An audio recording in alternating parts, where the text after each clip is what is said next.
Bienvenue à Antigua et Barbuda. Dans cette vidéo, je vous propose de suivre 10 jours de croisière à bord de ce Sunsail 454. On va passer 10 jours autour d'Antigua, autour de Barbuda. Là, je me trouve actuellement sur une magnifique plage de sable fin à Barbuda. Au menu de cette croisière, du bateau évidemment à bord du Sunsail 454. On a porté notre matos de wing aussi, on fait du paddle, on voit des tortues, on va voir des raies, on va plein de choses, des paysages magnifiques, des plages de sable fin, des eaux turquoises. Et ton objectif, cette course retour? L'objectif, c'est de la gagner, voilà. D'aller chercher une victoire.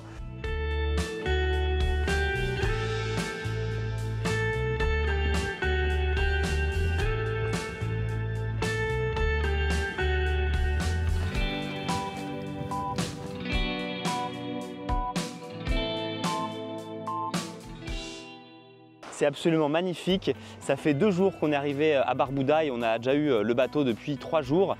Franchement, c'est un régal, c'est un peu le paradis sur terre. Comment ça s'est passé? Nous, on a pris un vol directement depuis la France vers Londres et de Londres, vous avez une ligne régulière entre Londres et Antigua.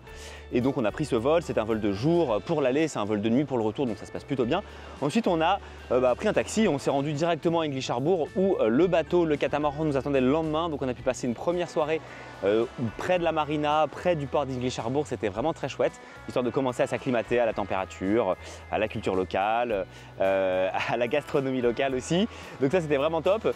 Ça a été un petit peu crescendo et puis on a récupéré le bateau, le catamaran le lendemain, ce Sunsail 454 qui se trouve juste derrière moi. Et écoutez, le temps de faire l'avitaillement, on a été plutôt efficace parce qu'on est quand même 8 à bord, on est 6 adultes et 2 enfants. Et on a réussi à faire toutes les courses assez rapidement, on a chargé le kata, on a pu faire la prise en main avec le capitaine qui nous a rejoint.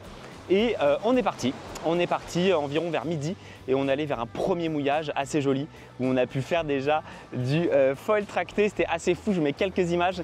C'était déjà une bonne acclimatation et un des très beaux mouillages de ces vacances. Voilà un petit peu comment s'est passé déjà les premiers jours à bord du catamaran.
Alors pour les courses, il y a eu un petit peu de logistique, il a fallu gérer un peu le frais, on a pu se faire livrer directement parce qu'on avait beaucoup d'eau, on a pris 400 litres d'eau pour être entre 6 adultes et 2 enfants, histoire de, comme dans un pays chaud quand même, à bord du catamaran. On a la chance d'avoir un désalinisateur, si je le prononce bien, à bord, ce qui nous permet d'avoir de l'eau douce aussi quand même pour pouvoir se doucher, pour pouvoir avoir un petit peu d'eau. On a 2 frigos, enfin un congélateur et un frigo. Il fait quand même très chaud, donc on a essayé de limiter quand même un petit peu le frais. Et on régule, après pour ceux qui se posent la question, on a régulé avec une glacière pour éventuellement les boissons fraîches et désaltérantes pour pouvoir prendre aussi l'apéro. Donc voilà, on a joué un petit peu comme ça et on a trouvé sur la route aussi un gars Devon qu'on salue, très gentil, qui est venu nous proposer dans un mouillage directement de pouvoir nous recharger en nourriture, à qui on peut donner aussi ces poubelles éventuellement qui permettent de ne pas les stocker à bord pour éviter la prolifération d'insectes, etc. Donc ça c'était aussi très agréable, on a pu récupérer des fruits, des légumes, un peu de poisson, enfin bref, ça c'est super. Et là sur Barbuda, écoutez, sur Barbuda on a trouvé Enoch très sympathique sur son bar, là sur la plage un peu plus loin. Vraiment allez-y si vous passez dans le coin, et il nous a emmenés ce matin. On allait en taxi, je vous mets quelques images, on allait en taxi dans le centre de l'île. On a pu aller récupérer un petit peu de cash aussi parce qu'il y a beaucoup de choses finalement qui se payent par cash. On arrive aussi à payer par carte. Donc et après en cash, c'est soit en dollars, soit en monnaie locale. Dollar US ou monnaie locale. Là le taux de conversion c'est 2,6 actuellement quand je tourne cette vidéo et ça se fait très bien, on paye soit dans l'un soit dans l'autre et puis on fait dans les bars ou dans les restaurants la conversion. Et donc on est retourné chercher du cash, on a récupéré aussi un petit peu d'essence pour l'annexe parce qu'on en manquait un petit peu. Et on est allé au supermarché. On a refait quelques courses au supermarché, c'était très cool. Et voilà, donc petite incursion dans la vie locale, c'était très sympa. On va retourner voir Enoch qui est fort sympathique et on va retourner prendre un petit verre pour après apprécier, je ne sais pas si on va voir grand chose, mais apprécier le coucher de soleil qui pour l'instant est encore un peu plus haut.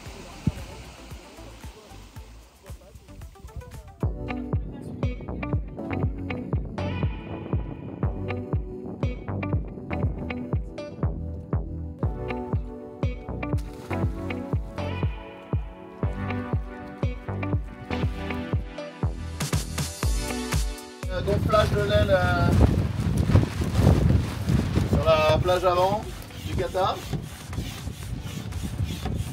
Après, l'objectif c'est un départ sec de la jupe arrière, si les conditions le permettent.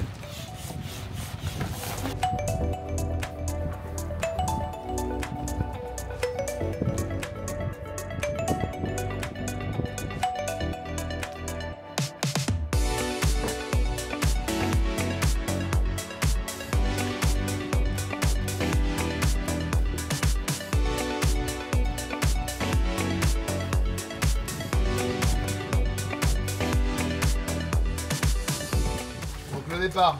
Je suis déjà mouillé mais bon ça marche quand on est sec, c'est très bien. Sur le kata qu'on a, une petite plateforme à l'arrière qui est assez pratique. Je vais mettre sur le côté du bateau comme ça. Les 2 pieds sur la planche. On va attendre la risée. Et quand il y aura la bonne risée là, on y va. J'ai une planche qui coule. Une planche de 58 litres pour mes 80 kg. Donc c'est bien de prendre de la vitesse directe pour pas couler. Allez, il y a une petite risée qui arrive. J'attends qu'elle arrive un peu là, elle est pas mal, Attention, je vais y aller. 3, 2, 1.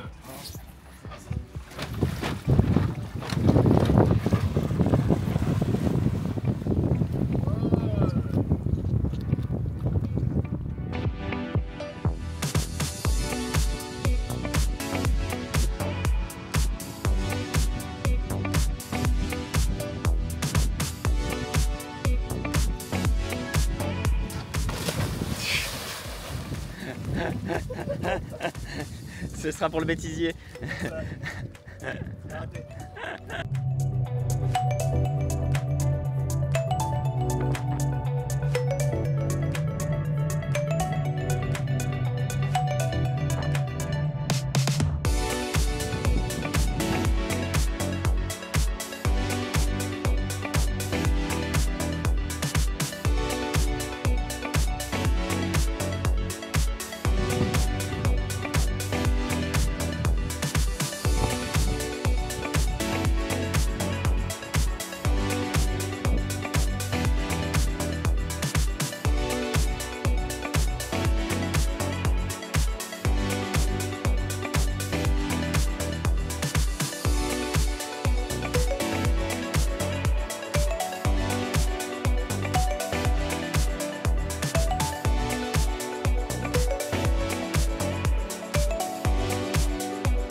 Et ben voilà, on est à Barbuda et on va bientôt partir. On est dimanche matin, ça fait quasiment une semaine qu'on est sur le catamaran puisqu'on l'a pris lundi dernier. Et on quitte ce petit paradis de Barbuda pour rejoindre Antigua. Et on va aller demander au capitaine Charlie Dalin la nave pour revenir jusqu'à Antigua. Il va nous faire un petit résumé d'ailleurs de ces derniers jours. Et si vous vous demandez pourquoi j'ai une belle balafre là sur le front, c'est parce que hier, j'ai eu la bonne idée de remonter sur le foil. Le foil était, enfin la planche de wing était à bord du bateau et j'ai fait une mauvaise manip. J'ai oublié qu'elle était là et je me suis ouvert le front avec la planche de wing, avec le foil. Voilà, super. Allez, on rejoint Charlie. Bon alors Charlie, raconte-moi, ce qui serait cool, ce serait que tu me refasses un petit récap de ces derniers jours, si tu te souviens depuis de quand on est parti d'English Harbour et les spots sur lesquels on s'est arrêté, ici à Barbuda, et puis un petit récap de la nave qui nous attend aujourd'hui. Donc on est parti de English Harbour il y a quelques jours. On a fait un premier arrêt à Green Island, un petit mouillage sympa. Puis un autre mouillage à côté ouest de Green Island, entre Green Island et Bird Island. Après on a entrepris une traversée de 3-4 heures jusqu'à Barbuda. On a commencé un mouillage juste protégé de Spanish Point, qui était très sympa avec des belles patates de corail et très sauvage. Et là on est devant la magnifique plage de Princesse Diana. Et on s'est trouvé très bien ici, donc on a passé deux jours ici. Et là on s'apprête à retraverser plein sud vers Antigua. Et notre point d'atterrissage, c'est une petite îlot qui s'appelle Tricky, comment ça s'appelle déjà? C'est pas Pickle Binders, mais c'est Peak Island. Pricky Pier. Pricky Pier Island, où on espère déjeuner ce midi. Ok, cool. Donc là, la nave, c'est quoi les conditions un peu, t'as regardé Là, on devrait avoir entre 10 et 13 nœuds de vent, 1,50 m de houle d'ouest. Donc voilà, un peu le vent, il y a un petit peu de sud dans le vent, donc on devrait être au bon plein, quoi, bon plein un peu ouvert. Et ça devrait être sympa, j'espère qu'on va croiser quelques tortues et sûrement, on va sûrement croiser quelques tortues et quelques poissons volants, ça devrait être une traversée sympathique.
Le spot pour le déjeuner.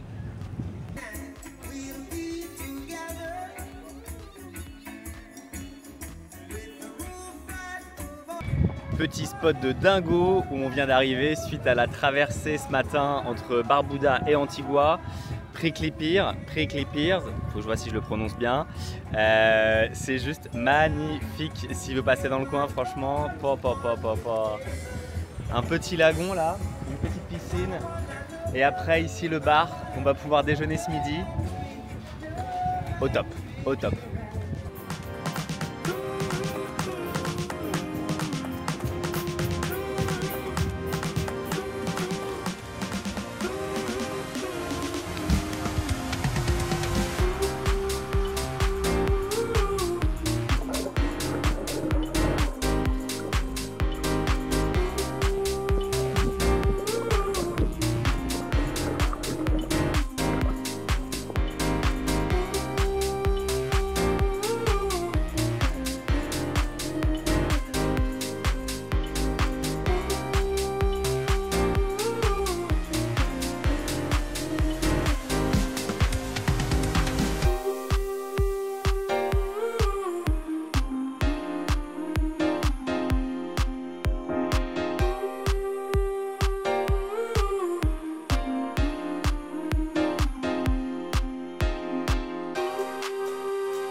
Bon Charlie, dernier jour des vacances, on a passé la semaine 10 jours même sur le bateau. Est-ce que tu peux nous rappeler pourquoi on est là tous ensemble sur le bateau? On est sur le bateau parce que j'ai fait une course qui s'appelle la Transat CIC, qui part de Lorient, qui va jusqu'à New York. Et en fait, j'avais 3 semaines de battement entre cette course-là et ma prochaine course, qui est la New York Vendée, qui part le 29 mai. Et je me suis dit que passer 3 semaines à New York, c'était pas forcément super reposant. Et on est seulement, New York, c'est seulement à 3h30 de vol des Antilles, donc c'était une super occasion de venir ici à Antigua. Voilà, Sunsail nous met à disposition ce magnifique Sunsail 454. Merci Sunsail. Merci Sunsail. Et voilà, donc l'occasion de passer 10 jours de détente, de wing, de repos. Pour recharger les batteries avant le retour en course vers la France. Nous on se rend pas compte, mais pour le commun des mortels, c'est hyper fatigant comme ça quand tu passes 8 jours à la traversée que tu as fait de Lorient-New York. C'est vraiment un truc très épuisant en fait pour toi. Ouais, c'est une transat quand même assez rapide, 8 jours en IMOCA, mais ouais, c'est quand même en solitaire, donc il n'y a pas beaucoup de repos. C'est beaucoup de manœuvres, beaucoup de changements de voile, on a eu pas mal de vent, donc voilà, forcément on arrive assez fatigué. Donc l'objectif c'est de recharger les batteries au maximum pour être fin prêt pour la course retour. Donc ouais, j'ai pu bien me reposer pendant cette petite croisière de 10 jours. Le bateau va être réparé, prêt à être au top. Ouais, l'équipe a passé les 3 semaines sur place à New York, voilà, travailler sur le bateau. Presque toujours. Ils ont réussi à prendre un peu de vacances aussi pour profiter des États-Unis. Et voilà, j'ai hâte de retrouver l'équipe dès demain à New York pour préparer la course retour. Et ton objectif, cette course retour? L'objectif, c'est de la gagner, voilà. D'aller chercher une victoire. Ça serait cool. Et bah, je te le souhaite, Charlie. Merci.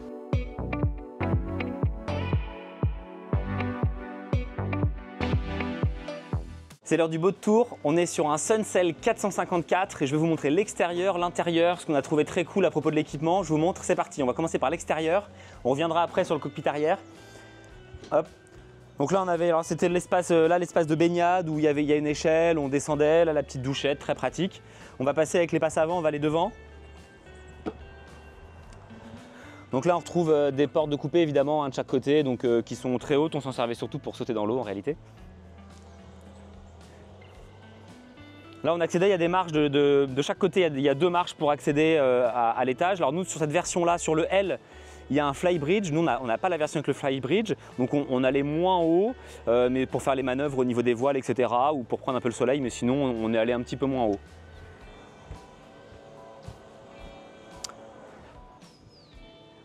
On arrive ici là, sur le cockpit avant, très spacieux.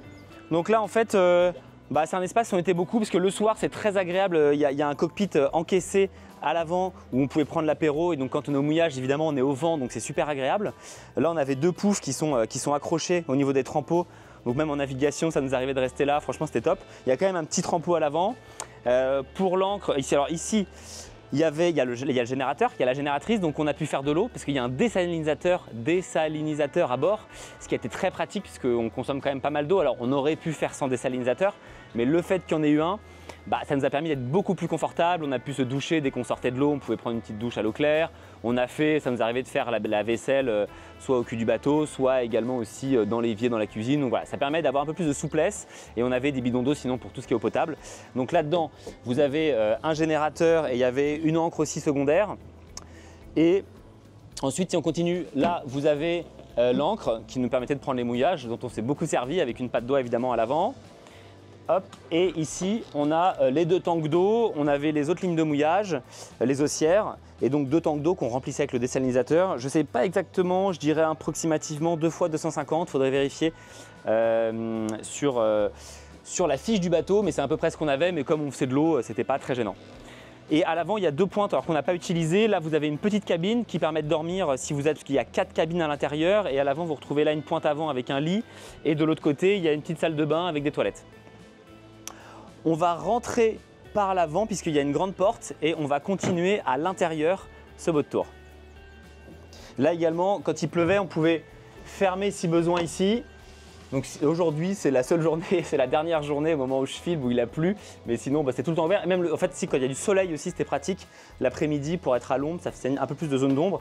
Et donc ici vous voyez le cockpit avec une table ici qu'on pouvait lever également pour prendre l'apéro. Donc ça nous arrivait même des soirs de dîner ici parce qu'il faisait très chaud à l'arrière, on n'avait pas assez de vent donc on se mettait devant. Parce qu'il y a la clim aussi.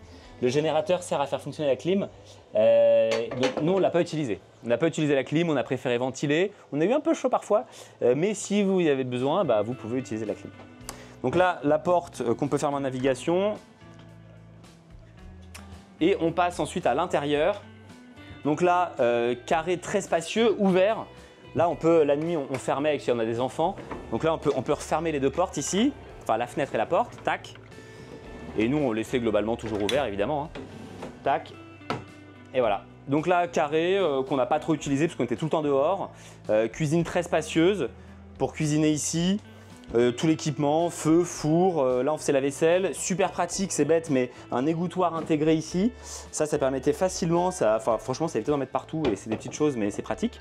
Le générateur permettait encore autre chose, donc on le faisait tourner un peu pour quand on est par exemple resté au mouillage 2-3 jours, on faisait tourner le générateur en général le matin, parce qu'en fait vous voyez qu'il y a un peu d'électroménager qui marche au 110 volts, donc ça c'est le générateur qui permettait de faire marcher tout cet électroménager, donc surtout la machine à café, le grille-pain, parfois le blender pour les cocktails du soir. Donc il y a des prises de courant et donc on faisait marcher le générateur qui permettait aussi de recharger les batteries du bateau et de faire marcher le désalinisateur. Globalement c'est à ça que ça servait. Là vous avez un combi freezer-frigo qui nous a pas mal servi et en complément on avait aussi une glacière, on mettait un peu de glace et on avait une glacière en complément l'extérieur qui nous permettait de maintenir quelques boissons au frais. Voilà, je vais vous montrer rapidement le cockpit arrière par lequel on est rentré tout à l'heure. Donc là, c'est globalement là où on passait le plus clair de notre temps, hein, parce qu'il y a toute l'air qui rentre et donc du coup, bah, nous on petit déjeunait là, on déjeunait là, on dînait là souvent quand on dînait pas devant. Et vous voyez, on était 6 adultes et 2 enfants et on était quand même très confortable parce qu'il y a quand même 4 cabines. Je vais vous montrer avant, je vais vous montrer la coque tribord avec les 2 cabines. Il y a 2 cabines à l'avant, 2 cabines à l'arrière, chacun a sa salle de bain. Donc on était quand même très confortable. Il y a des petites lumières d'ambiance, on a des toiles d'ombrage sur les côtés, il y avait une toile aussi à l'arrière qui permettait, souvent on avait du vent d'est, donc l'après-midi on avait le soleil qui arrivait par là en fin de journée, donc ça nous permettait de se protéger un peu du soleil. Et à l'arrière on avait l'annexe, on avait aussi un barbecue qui marche au gaz, en fait tout était au gaz, il y a un circuit qui est vraiment bien fait. Donc on avait un barbecue au gaz ici et on avait l'annexe qu'on descend évidemment classique, voilà, et qui nous permettait qu'on laissait flotter derrière quand on était au mouillage. Voilà pour l'extérieur, je crois que je vous ai à peu près tout montré. Si, on peut faire un petit focus quand même au poste de pilotage quand même. Hop, on va monter là-haut.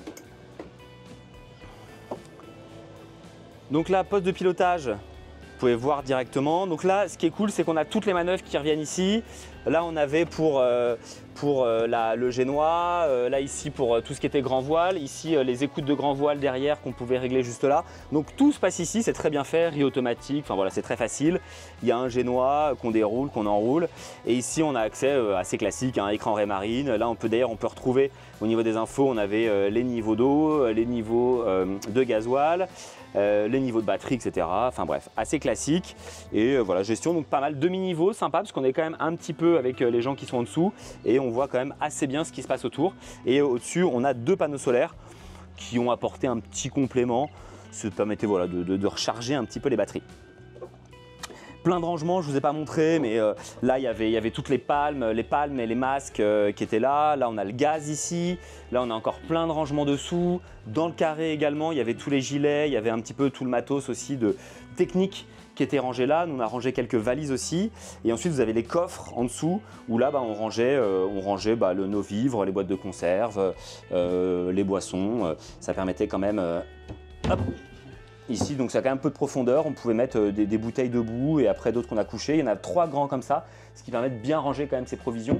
Donc là, en termes de rangement, franchement, nous, on n'a pas eu de problème à ce niveau-là, c'était nickel. Je vous invite à passer, on va passer sur la coque tribord, je vais vous montrer 2 cabines, la cabine arrière, la cabine avant et les salles de bain. C'est ISO, hein, c'est ISO de l'autre côté. On va commencer par la cabine avant tribord. Donc là, c'était notre cabine d'ailleurs, celle-là. Alors, j'ai pas fait d'image, c'est dommage quand on est arrivé, mais c'était assez. Je vais allumer les lumières. C'était assez chouette parce qu'ils avaient préparé avec les petites serviettes, les draps qui étaient bien rangés. Enfin, c'était assez chouette. Bon, voilà à peu près à quoi ça pouvait ressembler. Et au niveau, vous voyez, c'est Enfin, franchement, c'est un peu plus large, c'est encore un peu plus large à l'arrière. Mais déjà ici, à 2, vous voyez, 1m78, moi, là, je suis au bout. Ça doit faire un bon 80, ça doit faire 2 mètres de long et un bon 140 en large. Donc à 2, franchement, on n'était pas gêné. Quand il fait chaud, on avait besoin d'avoir un peu d'air hein, quand même. Donc ce qui est trop bien, c'est qu'ici, on a le panneau de pont là, qui nous amenait directement de l'air. On ventilait un peu avec la salle de bain. On a un ventilo en complément. Et si vraiment vous avez besoin, bah, y a la clim partout. Donc vous pouvez aussi faire marcher la clim. Des rangements dessous, là, une penderie. On avait aussi des placards là. Donc franchement, pareil, dans les cabines, on n'était pas embêtés. Et là, la salle d'eau. Aussi qui était trop bien, enfin moi j'aime bien les salles de bain dans les bateaux et donc bah, là on se douchait, là on pouvait fermer la porte, les toilettes, on avait de l'air aussi donc c'était franchement c'est nickel. Je vais vous montrer rapidement la cabine arrière. Tac, donc les deux salles de bain en fait se rejoignent, hein, elles sont côte à côte et puis les champs, la partie lit plutôt au fond, donc là on retrouve une salle de bain assez similaire et là on a un lit ici qui est un poil plus large puisqu'on bénéficie de la largeur de la coque à l'arrière. Donc là pareil, on est encore un peu plus large, il y a un panneau de pont qui est situé du coup près du cockpit arrière. On a des ouvertures là avec des fenêtres, des hublots, une ouverture ici, une ouverture derrière, des petites LED. Dans chaque chambre, il y avait des prises USB, des prises 110 volts aussi. Moi ça m'a permis de recharger le drone notamment sur une prise 110 volts aussi directement dans la cabine sans embêter tout le monde là-haut. Les lumières, etc. Enfin franchement, non, c'est très spacieux, c'est franchement... c'est bien fini, enfin, pour passer 10 jours là-dessus, franchement c'était top, c'était génial. Hop. On va passer à la conclusion maintenant puisque c'est déjà la fin de ces 10 jours à Antigua et Barbuda. J'espère que ça vous a plu. Si vous en voulez encore, si vous voulez voir encore Charlie Dalin, d'ailleurs je vous propose juste là une vidéo où j'avais eu la chance de monter à l'époque sur Apivia, son ancien IMOCA, quelques temps avant la dernière route du Rhum qu'il avait fait avec Apivia. Ça avait bien envoyé et là je vous propose une autre vidéo juste là et je vous dis à très bientôt.